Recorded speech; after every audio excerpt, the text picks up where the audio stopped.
Back in 1963, when President Kennedy was shot, I was only 9 years old. Coming to a place like this, it's just unbelievable. The painstaking effort that they took in this museum to put together displays that can take you in time into history. And believe you me, this is a very interesting room. It's designed like the room in the White House. This is the actual flag that was draped on President Kennedy's casket when he laid in state in the White House. This is amazing what they have done with this museum. You know, it sometimes takes you on a journey where you start to think, what would life have been like if President Kennedy wasn't shot and was able to get another 4 years out of his presidency? He was on a pretty good roll, got the economy going. There was a lot of interesting things that President Kennedy did, not only for the country, but he finally, him and his wife, brought Camelot to the White House. People were real happy, not only in America, but all over the world. It was a very interesting time. Jackie Kennedy was just great. They brought kids into the White House. They had children, little John and Caroline Kennedy. Boy, I tell you, it broke everybody's heart when John Fitzgerald Kennedy got shot in November, back in 1963. This is a display of President Kennedy and Jacqueline Kennedy, Mrs. Kennedy, riding along in Lincoln in Dallas back on November 22nd. This whole museum is just put together so well. It's really a beautiful place to come and relive a huge part of history. There was a museum that sold out in Dallas, Texas, that had all the memorabilia from November 22nd. This museum bought out that museum, and they have a window from the book depository where Oswald supposedly shot the president. There's a few pictures of Oswald being shot by Jack Ruby. This is the ambulance that took Oswald to the hospital. They actually have the theater chair where Oswald was arrested, the day he was arrested, where he was sitting in the theater. The policeman's uniform that he was wearing the day that he was shot by Oswald. There's just so many things here that's unbelievable. Every time you turn the corner, the displays are put together so well, and it just really gives you the full impact of history. There is so much here you cannot even believe. There are so many little trinkets that are put together from the era, from the presidency of John Fitzgerald Kennedy and Jackie Kennedy. It's just phenomenal. It's one of the, after President Kennedy was killed, they made actually Kennedy half dollars, and they really went over really, really big. You know, it changed our country. I don't want to say it was stuffy, but before Kennedy and Camelot and Jacqueline Kennedy, our country was like, it was old. It was kind of, and they brought a new life. And there is so much here to see. You know, when Kennedy came to this Illinois, where he came to Rockford, no matter what he did, people went out to see him.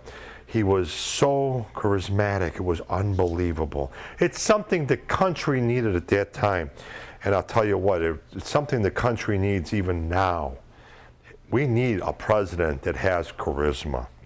1956 Cadillac Secret Service parade car. This used to follow presidents around. It followed President Kennedy on November 22nd. This vehicle was specially built for the Secret Service for use with the presidents of the United States. In fact, it started out being used by President Eisenhower, then President Kennedy, and also President Johnson. These things come equipped with running boards on the sides and a running board on each side in the back. They also have red light and siren on this vehicle. You know, it was a real interesting time back in that day when presidents could ride around in convertibles and the Secret Service could ride around in something beautiful like this. It was very, very elegant, very interesting, nice looking. November 22nd went down in history, and it changed the way we paraded dignitaries around. If you'd like to advertise on the Chicago History and Automotive Heaven television and radio show, you can contact me at 312-841-2560. Email me at rautomd@gmail.com. Go to our website and check out all of our stuff. We have a sponsors page on there at richiez.com. That's www.richieze.com. If you have a business, product, or a service, we can put together a package that'll help benefit your business, product, or service. Or if you just like to donate, it's a pledge drive. You can donate to our show and keep us on the air. We're actually looking for sponsors to do a lot more shows like you've seen today. I'm Richie Z. Thank you for watching. Here are some of the famous gowns and dresses that Jacqueline Kennedy wore. The clothing of Camelot. Hole Cassini was one of the designers that outfitted Jackie Kennedy with over 300 outfits. No matter where she went, from Europe to the United States, when she walked in, she lit up a room. What a great time in America for Camelot. Every time you turn the corner in this place, it's just unbelievable. It's not just the historic auto attractions, a journey in time, but it's also a journey in presidents of the United States and of history, period. We have here President Lincoln, President Franklin Delano Roosevelt, Harry Truman, and Dwight Eisenhower. I think one of the greatest presidents we've ever had was Abraham Lincoln. He came from Illinois, and he actually was president during the war that we had with the North and the South, and he's the one that actually helped to stop that, and we freed the slaves and all of that. Lincoln was a very interesting president at the time. Franklin Delano Roosevelt was one of the best presidents we ever had. In fact, they called him FDR. FDR came in right after the Depression. The country was in real bad shape, really, really bad shape. And he was the one that brought us out of the Depression. He was a great president. He made the United States really what it was. After Roosevelt died, Truman took over. He was around for a little while, but I'll tell you who was another very interesting president, and I don't know if you know much about him or not, but it was Dwight D. Eisenhower. Eisenhower became president because he was one of the orchestrators who stopped the war that we were involved in Korea. When he became president, the country, after a war, our country usually goes into a recession because we're not spending a lot of money on the war. And he actually rode on the Autobahns in Europe. And Eisenhower came up with the idea of building freeways, they called them back then, expressways, in the United States. And he is the one that really started that project, which employed a lot of people. You know, it's something, it's real interesting. Here in Illinois, we have the Eisenhower Expressway, named after him because of what he did. But we need political leaders today that'll do the same thing political leaders did back then. November 22nd, 1963 changed a part of our country, and we went from being able to ride around in convertibles to having a hardtop for the President of the United States. We couldn't allow him to be in a convertible anymore. 1950 Lincoln limousine. In fact, this was the original car that Harry Truman rode around in, President Harry Truman. And the interesting part about these older cars, and even the presidential limos that you'll see today, is the roof line is 7 inches higher. That started back in the olden days because all presidents wore top hats and they didn't want to take their hats off and on. So they raised the roof line on these vehicles 7 inches. In fact, this is a real interesting historic car. It had air conditioning, which before that you didn't see much of in the 50s. And this car was actually sent to a coach builder here in Illinois that actually did the work to raise the roof. Nixon came on the scene. He inherited Vietnam, a very troubled time in our era. He was a very interesting president. This is the limousine that was used for President Nixon. In fact, back then, every president got his own limousine, but this is the official car for President Nixon. And we all know he stopped the impeachment by stepping down. An interesting fact back then was that Vice President Agnew had to step down because of some controversy that he was involved in. Gerald Ford was the only president in the history of the United States that was not elected. And they made him vice president. Then Richard Nixon stepped down and we got President Ford. It was a very interesting time in America, and this is the automobile that drove around President Nixon. Ronald Reagan came on the scene, and this is his limousine. As you can see in today's show, limousines have really taken on a lot of change. In fact, you cannot even get a presidential limousine today. Once they're done using it, it has to be destroyed because they don't want anybody to find out how these things are built so they could actually bomb the car or kill our presidents. This is the most sophisticated vehicle made, but this is not the car that President Reagan got. This is actually a prototype that was built for the President of the United States. And what they did was they gave him a list of pros and cons. What do you think of the vehicle? When the President gave them back the list and told them what he liked and what he disliked, they built a presidential vehicle for President Reagan. And from this time on, none of the presidential vehicles will ever be displayed or used later on. This is the prototype for President Reagan. It's the last time you'll see something like this in a museum. The 18th President of the United States was Ulysses S. Grant. He served as president from 1869 to 1877.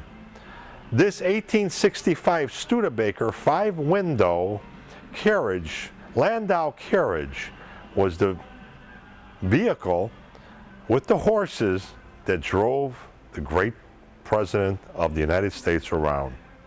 We have all kinds of outfits and everything from the era that the President actually wore. This place, I tell you what, it's just so much beautiful history. Diana, Princess of Wales, died in August 31st at 4 a.m. in Paris in a car crash.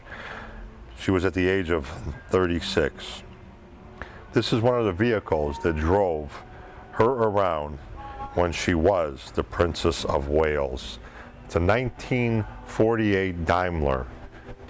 1950 Rolls-Royce Silver Evita Perron presidential limousine. Bulletproof glass, 1 inch thick on the rear compartment.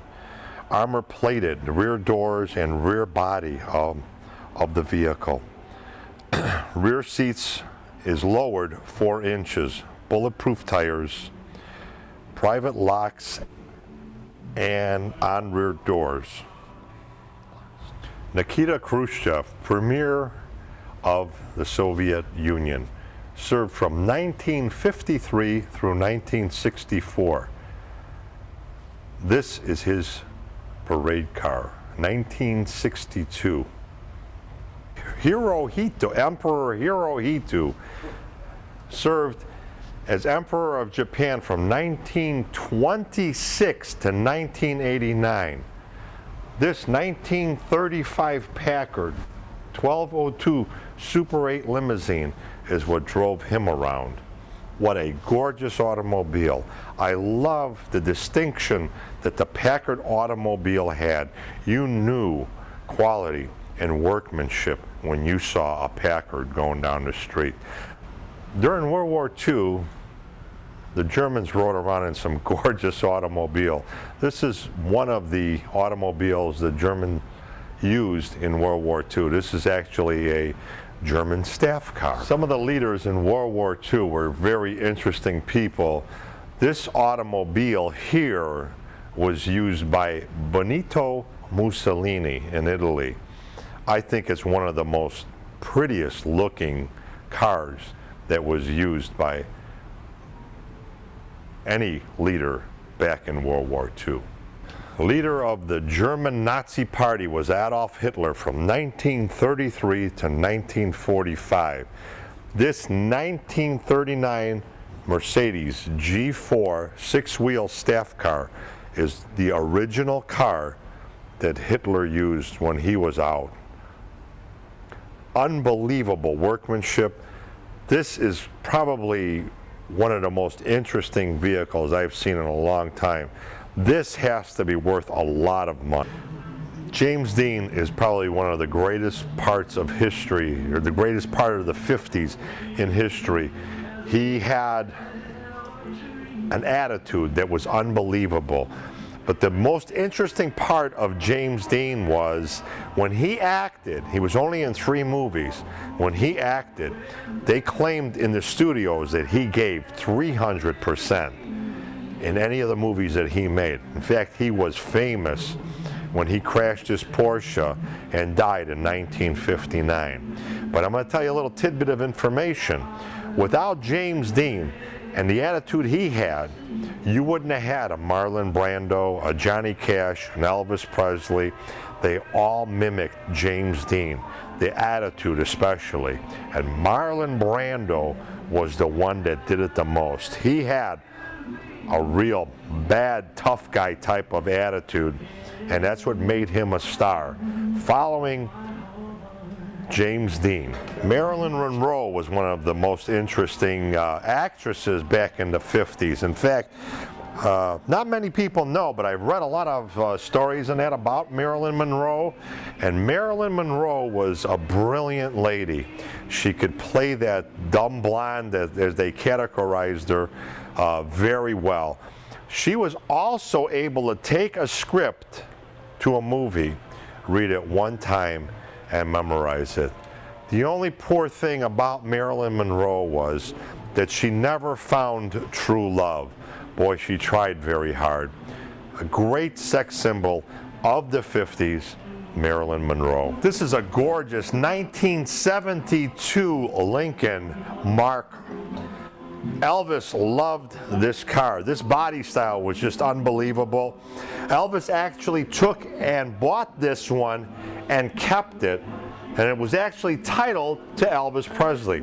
You know, an interesting point of Elvis's life was he gave away hundreds of cars to friends and people he didn't even know.